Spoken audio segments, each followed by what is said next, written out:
Pernahkah kamu bertanya-tanya, mungkinkah seorang utusan pembawa rahmat bagi alam semesta justru menjadi pihak yang memulai peperangan berdarah? Selama berabad-abad, sebuah narasi keliru seringkali membayangi sejarah emas Islam. Tuduhan bahwa agama ini disebarkan melalui mata pedang dan ekspansi kekuasaan yang brutal. Namun, mari kita buka kembali lembaran perkamen sejarah yang sesungguhnya. Mari kita bedah kelima perang terbesar yang pernah dipimpin oleh Rasulullah. Fakta historis akan membawa kita pada sebuah kebenaran yang mencengangkan, bahwa tidak ada satupun dari peperangan tersebut yang bertujuan untuk menjajah, merebut wilayah, atau memaksa keyakinan. Semuanya murni merupakan upaya bertahan hidup, melindungi nyawa masyarakat yang tak berdosa, dan merespons pengkhianatan yang mematikan. Untuk memahami mengapa pertempuran bisa terjadi, kita harus kembali ke 13 tahun pertama kenabian di kota Mekah. Selama lebih dari 1 dekade, umat muslim awal mengalami persekusi yang luar biasa kejam. Mereka disiksa, diboikot hingga kelaparan, dan harta benda mereka dirampas secara paksa oleh kaum Quraisy. Dalam kondisi yang sangat menyiksa ini, tidak ada satupun perintah untuk membalas dendam atau mengangkat senjata. Ajaran yang ditekankan hanyalah kesabaran dan ketabahan. Hingga akhirnya, demi menyelamatkan nyawa dan keyakinan, umat muslim terpaksa meninggalkan tanah kelahiran mereka, hijrah menuju Yatsrib, sebuah kota yang kelak dikenal sebagai Madinah. Mereka pergi tanpa membawa apa-apa, murni mencari tempat bernaung yang aman. Namun, hijrahnya umat muslim ke Madinah tidak membuat kaum Quraisy Mekah berhenti menebar ancaman. Mereka justru memanfaatkan harta benda umat muslim yang ditinggalkan di Mekah untuk mendanai kafilah dagang besar ke Syam. Keuntungan dari kafilah ini secara terang-terangan direncanakan untuk membangun kekuatan militer guna menghancurkan Madinah. Mengetahui ancaman eksistensial ini, umat muslim harus bertindak. Mereka berusaha mencegah kafilah dagang tersebut sebagai bentuk blokade ekonomi, sekaligus menuntut kembali hak atas harta mereka yang dirampas. Ini adalah langkah strategis pertama yang krusial, sebuah upaya diplomasi ekonomi yang terpaksa dilakukan karena musuh terus memupuk kekuatan untuk menghancurkan mereka hingga ke akar-akarnya. Niat awal untuk melakukan pencegatan ekonomi berubah menjadi pertempuran fisik pertama yang tak terhindarkan, yang kita kenal sebagai Perang Badar. Kaum Quraisy mengirimkan pasukan bersenjata lengkap yang jumlahnya 3 kali lipat lebih besar dari kelompok muslim. 1.000 prajurit alit Mekah berbaris dengan satu tujuan mutlak, membinasakan umat Islam di Madinah. Di lembah Badar yang tandus, 313 pejuang muslim yang kurang persenjataan terpaksa berdiri tegak mempertahankan hak hidup mereka. Ini bukanlah perang untuk memperluas wilayah kekuasaan, melainkan perang untuk bertahan hidup. Jika mereka kalah di Badar hari itu, maka umat Islam dan penduduk Madinah akan disembelih tanpa sisa. Kemenangan telak di pihak muslim membuktikan bahwa pertahanan diri adalah hak yang dilindungi. Kekalahan di Badar menjadi pukulan telak bagi keangkuhan para pembesar Quraisy. Kebencian dan dendam kesumat membara di setiap sudut kota Mekah.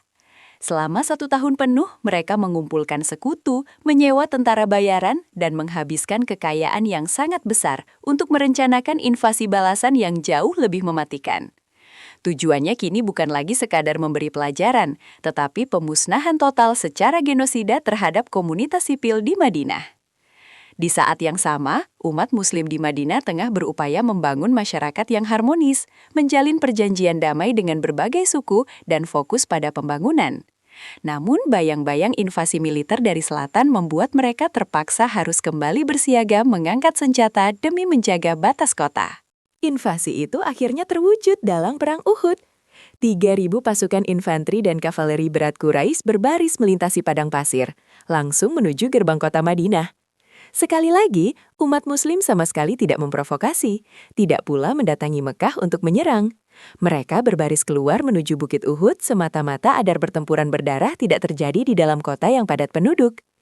Ini adalah pengorbanan heroik demi melindungi para wanita, anak-anak, dan orang tua dari kebuasan pasukan musuh yang sedang dirundung dendam buta. Keputusan menempatkan pasukan pemanah di atas bukit adalah bukti nyata dari taktik militer defensif yang bertujuan menahan laju serangan lawan, bukan untuk menginvasi atau menaklukkan negeri asing. Pertempuran Uhud berlangsung dengan sangat sengit, berdarah, dan menguji batas daya tahan manusia. Di tengah pusaran kekacauan, barisan muslim harus membayar harga yang sangat mahal akibat kesalahan fatal ketika beberapa pemanah meninggalkan pos pertahanan mereka. Pasukan berkuda musuh memanfaatkan celah ini untuk melakukan serangan balik yang mematikan dari arah belakang. Banyak nyawa pejuang yang gugur hari itu, bahkan pimpinan tertinggi mereka pun terluka parah. Namun, meski mengalami kerugian besar dan nyaris hancur, sisa-sisa pasukan Muslim berhasil mempertahankan formasi terakhir di lereng bukit dan mencegah musuh menerobos masuk untuk meratakan kota Madinah. Musuh akhirnya mundur karena kelelahan ekstrim. Kota Madinah pun selamat dari ancaman pembantaian massal yang mengerikan. Setelah usainya Perang Uhud, situasi politik di seluruh Jazirah Arab menjadi sangat genting. Suku-suku nomaden yang sebelumnya netral mulai berani mengganggu pinggiran wilayah Madinah karena menganggap umat Islam telah melemah secara militer. Lebih dari itu, serangkaian pengkhianatan internal yang sangat berbahaya dan sistematis mulai terungkap. Beberapa kelompok yang terikat dalam perjanjian damai Piagam Madinah diam-diam menjalin komunikasi dengan musuh-musuh di Mekah, merencanakan konspirasi mematikan untuk menusuk umat Muslim tepat dari belakang. Dalam kondisi terjepit ini, setiap operasi patroli bersenjata yang dilakukan murni merupakan upaya penegakan hukum terhadap para pengkhianat negara. Tidak ada satupun tindakan yang bermotif ekspansi militer. Yang ada hanyalah penertiban demi melindungi konstitusi dan perdamaian kota. Puncak dari segala ancaman ini memuncak pada Perang Handak atau yang sering disebut sebagai Perang Parit. Musuh-musuh yang dipimpin oleh kaum Quraisy berhasil membentuk koalisi aliansi militer paling raksasa dalam sejarah Jazirah Arab kala itu. 10.000 tentara gabungan dari berbagai suku bersatu padu mengepung Madinah dari segala arah. Menghadapi kekuatan raksasa yang tidak mungkin dikalahkan dalam perang terbuka, kaum Muslim yang hanya berjumlah 3.000 orang tidak lantas memilih jalan menyerang. Atas ide brilian seorang sahabat dari Persia, mereka memilih strategi bertahan total dengan menggali sebuah parit raksasa yang memblokir perbatasan utara kota. Ini adalah bukti paling mutlak dan tak terbantahkan bahwa doktrin militer ajaran Islam kala itu adalah murni pertahanan diri. Penggalian parit pertahanan tersebut memakan waktu berminggu-minggu dalam kondisi kelaparan akut dan cuaca yang sangat dingin. Ketika pasukan koalisi musuh tiba, mereka lumpuh dan kebingungan, terhalang oleh parit raksasa tersebut. Selama 1 bulan penuh, Madinah berada dalam pengepungan yang sangat mencekam. Hujan panah terus mengguyur melintasi parit tanpa henti. Ketegangan psikologis mencapai titik puncaknya, tatkala sekutu internal Madinah berkhianat dan mencoba membukakan gerbang dari dalam kota bagi musuh. Namun, pertahanan yang kokoh tak tertembus, kesabaran yang melampaui batas manusiawi, ditambah dengan intervensi alam berupa badai angin topan yang memporak-porandakan kemah musuh, akhirnya memaksa pasukan raksasa itu menyerah pada keadaan alam dan mundur secara memalukan, tanpa berhasil menyentuh jantung Madinah. Setelah berhasil melewati masa kritis, umat Muslim menawarkan terobosan jalan damai yang diwujudkan melalui Perjanjian Hudaybiyah. Sebuah perjanjian yang secara klausul terlihat merugikan pihak Muslim, namun tetap ditandatangani demi menghentikan peperangan mematikan selama 10 tahun ke depan. Jazirah Arab pun sempat merasakan kedamaian dan kesejahteraan sementara. Sangat disayangkan, kedamaian ini dinodai dengan kejam ketika kaum Quraisy beserta sekutunya secara sepihak merobek perjanjian tersebut. Mereka diam-diam menyokong serangan berdarah di malam hari yang membantai suku-sekutu umat Muslim saat sedang lengah. Pengkhianatan brutal ini memaksa pimpinan umat Muslim untuk bertindak. Pelanggaran hukum internasional ini tidak bisa dibiarkan berlalu, karena keamanan seluruh aliansi Muslim akan dipertaruhkan jika mereka hanya berdiam diri. Sebagai respons perlindungan dan penegakan keadilan atas pengkhianatan tersebut, 10.000 pasukan Muslim bergerak menuju Mekah. Inilah awal mula peristiwa sangat bersejarah yang kita kenal sebagai Fathu Mekah atau pembebasan kota Mekah. Barisan raksasa ini membelah padang pasir, membawa ribuan obor menyala di malam hari yang menciptakan pemandangan menakutkan bagi siapapun yang melihatnya dari kejauhan. Namun perlu dipahami dengan saksama, mobilisasi armada militer sebesar ini bukanlah bertujuan untuk membalas dendam atas belasan tahun penyiksaan di masa lampau. Ini adalah sebuah unjuk kekuatan mutlak demi memberikan pesan syok terapi.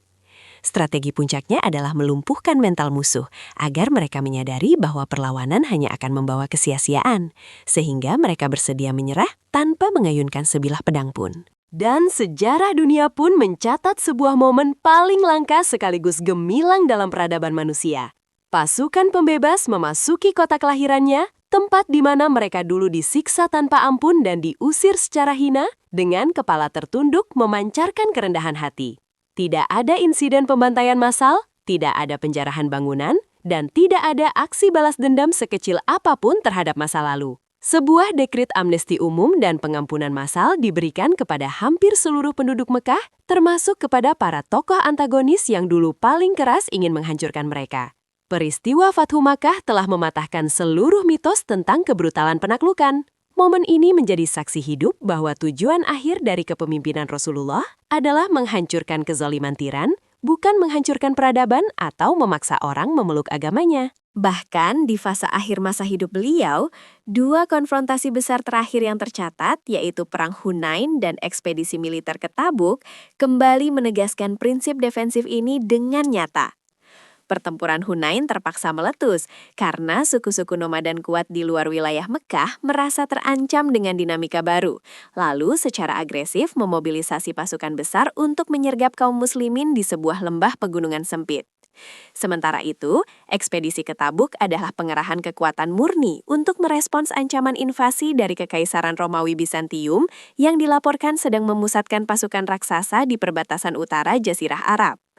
Umat muslim harus berjalan hingga ratusan kilometer di tengah puncak musim panas yang mematikan, semata-mata demi mengamankan perbatasan agar kedaulatan mereka tidak diinjak-injak oleh kekuatan imperialisme luar. Jika kita menatap melalui lensa objektivitas sejarah yang jernih, kelima peristiwa besar ini menyuarakan satu kebenaran yang tak akan terbantahkan oleh zaman.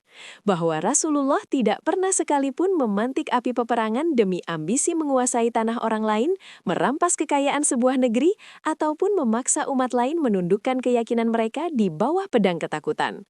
Setiap bilah pedang yang terpaksa dihunus adalah bentuk perlindungan bagi mereka yang tertindas, dan setiap pertempuran yang dilalui merupakan opsi paling akhir demi meredam sebuah tindakan genosida massal. Mitos keliru bahwa agama ini ditegakkan melalui pertumpahan darah kini perlahan-lahan runtuh di hadapan fakta historis. Utusan pembawa rahmat bagi alam semesta ini sejatinya telah mengajarkan satu nilai luhur kepada dunia, bahwa perang yang paling dibenarkan hanyalah perang yang diperjuangkan demi mewujudkan perdamaian sejati.